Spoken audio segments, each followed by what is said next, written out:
I watched this documentary on HBO called The Crime of the Century. It's all about big pharma. Purdue was the company that manufactured OxyContin and just did not give a fuck. They just wanted to get everybody in America addicted to OxyContin and make billions of dollars. I would buy Bliss off you, Jeff. I would never sell Bliss because of what it does to people. And I'm reformed, you know. I've made money. I don't care that much about making more money. I could sell hair products and make the same amount of money, if not more, way more than I could have ever with selling illegal shit. I don't know how we got this deep into drug dealing, but watch this documentary. It just reminded me so much of like growing up and seeing people, and like when we used to have to make a bunch of fake IDs and get different doctors and different pharmacists that would fill your script. It was a legit organization. It was an organized crime, you know,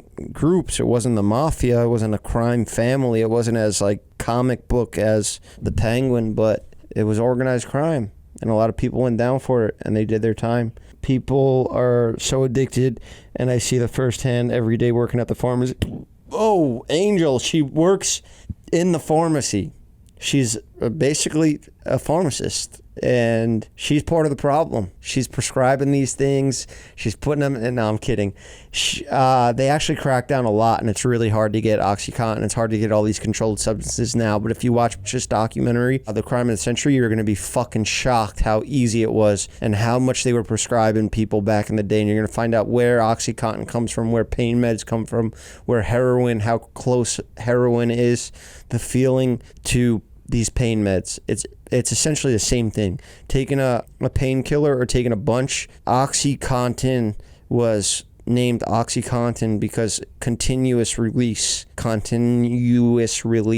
And if you smash up that seal, that time release seal, you could get all that shit in one hit, and it's basically like you're doing heroin. That's what Mike was addicted to, those fucking OxyContins. And they made these Oxy 120s that were insane. That shit, if I took it right now, I would be on the floor a mess. It's that shit'll destroy my body because you have to build up a tolerance to it. But they had this guy who they used as like a guinea pig, and they had him on 25 pills, that 120 oxys twice a day, and he saved the bottle because it says on it 22 to 25 every 12 hours, and they were monster horse pills of just straight heroin. It was like he was taking 200 hits of heroin a day, and he's clean now, but he saved the bottle just because it's like a 20-year-old bottle. And he was like, I can't believe that America was once prescribing this to me and telling me to take this much drugs a day. It's crazy. So looking at that and seeing shit like that, it makes me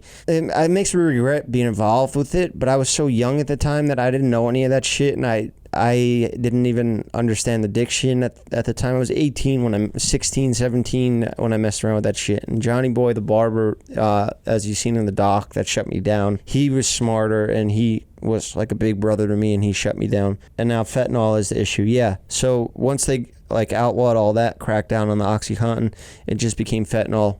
And just the history of drugs, history of pain relief, and pain being a thing that we need to stop. It's very interesting. There was a point where doctors, when they made pain relievers, they were like, no, we refuse to use those. We don't want to use them through surgeries and shit. Like, imagine the doctor said, no, we want to do your eye surgery while you're not on anesthesia. I would be like, fuck you. Fuck this place. I'm going back to Utah. Put me under. I want to be dead asleep, wake up when the surgery's done. But they had this theory that if you were awake during surgery or awake during painful procedures, your adrenaline and your natural reactions to these things going on in your body would promote healing, like your blood flow with oxygen flow and all this stuff. I'm learning all about healing because recovering from surgeries, I want to be the best and fastest at it, at recovering. So they would use just ether. They would make people breathe in a little bit of ether, and you're awake during the surgeries. It's in this documentary. They show people, like a bunch of doctors in a auditorium, and like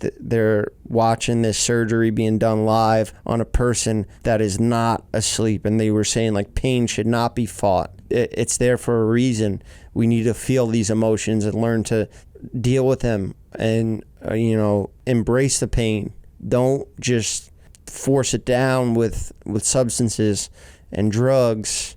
I don't know. I think that anesthesia's good. I think OxyContin, bad. I think fentanyl, bad. But we tried making a documentary, and watching this one was just like, damn. Like, this is great, and this is how our documentary should have been done. Like, we wanted to put our twist on it, but when we made that documentary going to Mexico to try to do the fentanyl stuff and all that, like, they did it right. It's a two-parter. They had access to, like, government unreleased footage and way more research, and if you're into that shit, or you're looking for something to watch The Penguin and watch that documentary.